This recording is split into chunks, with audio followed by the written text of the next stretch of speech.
Actes des Apôtres, chapitre 22. Premier paragraphe, versets 1 à 21. Hommes frères et pères, écoutez maintenant mon apologie auprès de vous. Et quand ils entendirent qu'il leur parlait en langue hébraïque, ils firent silence encore plus. Et il dit: Je suis juif, né à Tarse de Cilicie, mais élevé dans cette ville-ci, et instruit au pied de Gamaliel selon l'exactitude de la loi de nos pères, étant zélé pour Dieu, comme vous l'êtes tous aujourd'hui.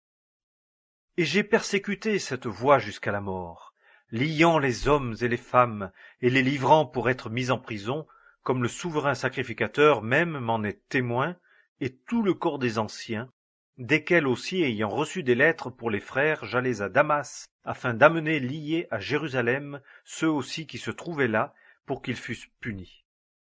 Et il m'arriva, comme j'étais en chemin, et que j'approchais de Damas, que vers midi, tout à coup, une grande lumière venant du ciel brilla comme un éclair autour de moi, et je tombai sur le sol, et j'entendis une voix qui me disait: Saul, Saul, pourquoi me persécutes-tu? Et moi je répondis: Qui es-tu, Seigneur? Et il me dit: Je suis Jésus, le Nazaréen que tu persécutes. Et ceux qui étaient avec moi virent la lumière, et ils furent saisis de crainte, mais ils n'entendirent pas la voix de celui qui me parlait. Et je dis: Que dois-je faire, Seigneur? Et le Seigneur me dit: Lève-toi, et va à Damas, et là on te parlera de toutes les choses qu'il t'est ordonné de faire.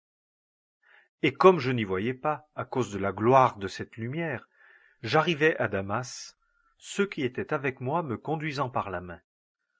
Et un certain Ananias, homme pieux selon la loi, et qui avait un bon témoignage de tous les Juifs qui demeuraient là, venant vers moi et se tenant là, me dit: Saul, frère, recouvre la vue. Et sur l'heure, levant les yeux, moi je le vis. Et il dit: Le Dieu de nos pères t'a choisi d'avance pour connaître sa volonté et pour voir le juste et entendre une voix de sa bouche, car tu lui seras témoin, auprès de tous les hommes, des choses que tu as vues et entendues.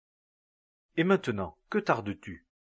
Lève-toi et sois baptisé, et te lave de tes péchés, invoquant son nom.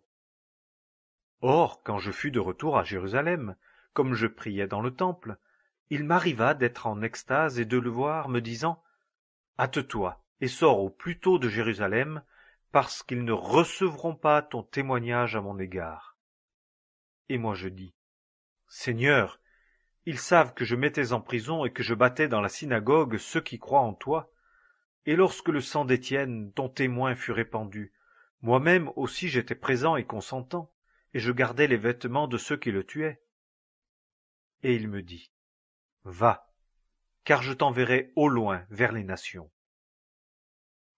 Deuxième paragraphe, versets 22 à 30.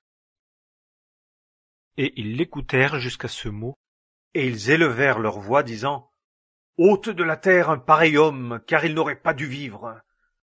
Et comme ils poussaient des cris et jetaient leurs vêtements et lançaient de la poussière en l'air, le chiliarque donna l'ordre de le conduire à la forteresse, disant qu'on le mît à la question par le fouet, afin d'apprendre pour quel sujet il criait contre lui.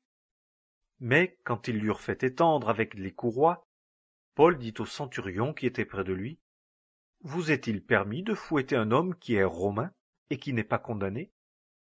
Et quand le centurion entendit cela, il s'en alla faire son rapport au chiliarque, disant: Que vas-tu faire? Car cet homme est romain. Et le chiliarque s'approchant dit à Paul: Dis-moi, es-tu romain? Et il dit: Oui. Et le chiliarque reprit: Moi, j'ai acquis cette bourgeoisie pour une grande somme. Et Paul dit: Mais moi, je l'ai par naissance. Aussitôt donc, ceux qui allaient le mettre à la question se retirèrent de lui. Et le chiliarque aussi eut peur, sachant qu'il était romain, et parce qu'il l'avait fait lier. Mais le lendemain, voulant savoir exactement ce pourquoi il était accusé par les Juifs, il le fit délier et ordonna que les principaux sacrificateurs et tout le Sanhédrin s'assemblassent, et ayant fait descendre Paul, il le présenta devant eux.